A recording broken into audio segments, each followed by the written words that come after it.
इस मुल्क को गुलामी की आदत पड़ गई, इस मुल्क को निर्भर रहने की आदत पड़ गई। ये जो 1000 साल इस देश में गुलामी आई, इसके पीछे और कोई कारण नहीं।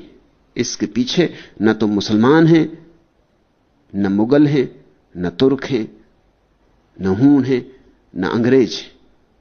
इसके पीछे तुम्हारे मिथ्या गुरुओं का जाल है। मिथ्या गुरुओं ने तुम्हें सदियों से यह सिखाया है निर्भर होना। उन्होंने इतना निर्भर होना सिखा दिया कि जब कोई राजनीतिक रूप से भी तुम्हारी छाती पर सवार हो गया, तुम उसी पर निर्भर हो गए।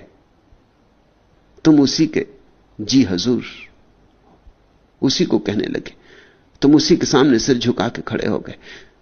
तुम्हें आजादी का रस ही नहीं लगा, स्वाद ही नहीं लगा।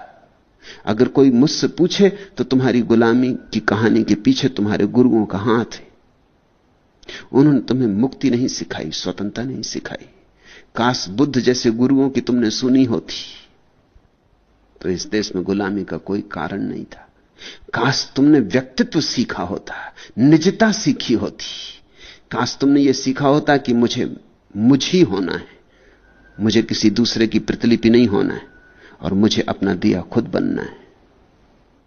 तो तुम बाहर के जगत में भी पैर जमा के खड़े होते।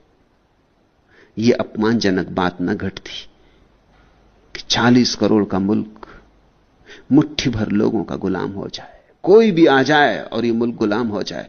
जरूर इस मुल्क की आत्मा में गुलामी की गहरी छाप पड़ गई। किसने डाली यह छाप? किसने यह जहर तुम्हारे खून में घोला? किसने विषाक्त की तुम्हारी आत्मा? किसने तुम्हें अंधेरे में रहने के लिए विधियां सिखाई?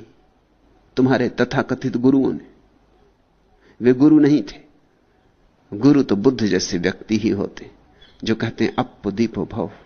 एकांत में ही बजेगा अंतिम संगीत, एकांत में ही उतरेगी समाधि, एकांत में ही होगा मिलन।